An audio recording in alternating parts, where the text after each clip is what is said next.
नारी के खातिर लड़ली, नारिन के खातिर लड़ली, सारी जिंदगानी हो आजादी दे के चल गईली, आजादी दे के चल गईली। माता सावित्रीबाई हो आजादी दे के चल गईली, माता सावित्रीबाई हो आजादी दे के चल गईली। नारिन के खातिर लड़ली, नारिन के खातिर लड़ली, सारी जिंदगानी हो आजादी दे के चल गईली। माता सावित्रीबाई हो आजादी दे के चल गईली। महिला अधिकार खातिर लड़ली लड़ाई, उनकर कहानी घर घर में गवाई।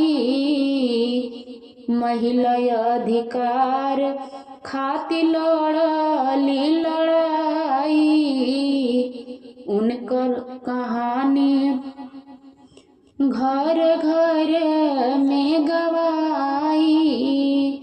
घोर अपमान सहे, घोर अपमान सहे, हर महिला के खातिर हो आजादी दे के चल गईली, आजादी दे के चल गईली।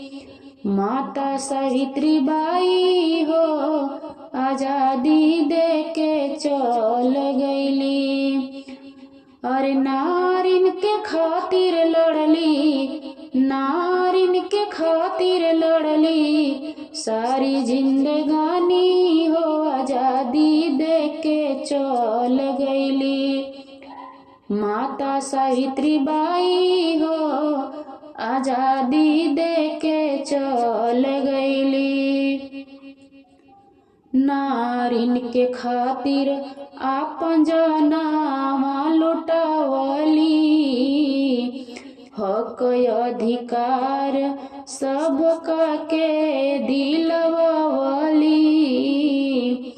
नारिन के खातिर आपन जनामा लुटावली, हक अधिकार सबका के दिलवावली। चारों ओर गूंजताटे, चारों ओर गूंजताटे, उनकर जय जयकार हो आजादी दे के चल गईली।